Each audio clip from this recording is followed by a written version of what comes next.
Explorers of the unknown, welcome back. Let's expand our horizons with today's question. To diagnose a bad relay, use a multimeter to check for continuity between the relay terminals.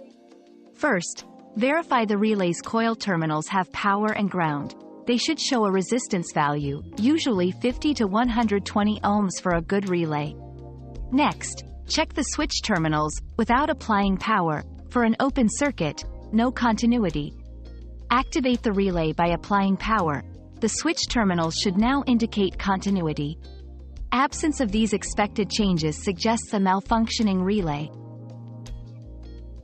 We've quenched today's curiosity, but there's always more to learn. Keep the curiosity alive by subscribing and joining us for our next adventure.